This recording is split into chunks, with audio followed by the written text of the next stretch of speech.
It's a 100% true story that happened to a woman in Madison, Wisconsin.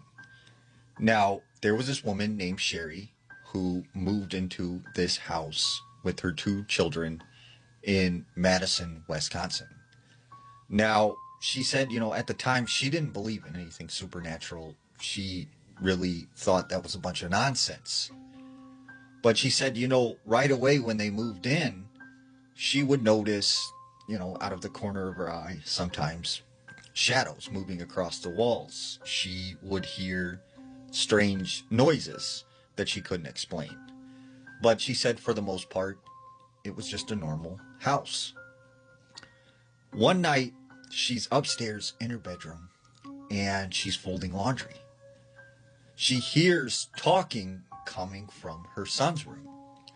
So she makes her way over to his room. The door's closed, and she hears her son having a full-on conversation with someone. And she's like, "Who is he talking to, at 12:30 at night?" So she opens the door, and when she looks in his room, he is not in his bed. So she starts yelling for him. She looks down and sees him next to the side of his bed, on his knees, crouched down, with his head under the bed, talking to someone. And she's like, "Hey, who are you talking to? Like, who's under there?" And her son's like, I can't tell you. And she said, "What do you mean you can't tell me? Like, who's under the bed?" And he's like, "I can't say. He'll get mad." And she's like, "What? Who's under there?" So she runs over to the bed and she looks underneath there. It's empty. There's nothing under there. So she's like, "You know what? Just get back in bed. Like, just stop, doing whatever you're doing." Several weeks pass, and like on a regular basis, she keeps finding her son talking to someone under the bed, except there's no one there.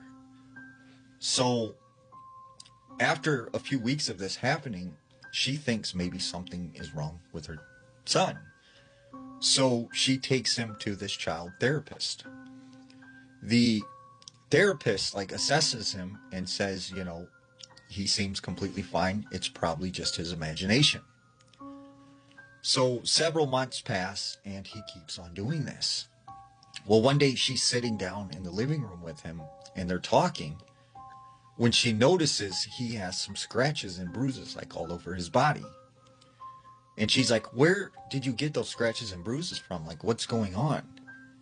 And he's like, "I can't say. I can't tell you." And she's like, "Yes, you have to tell me, like, what is going on with you?" And finally he breaks down and he starts crying and stuff.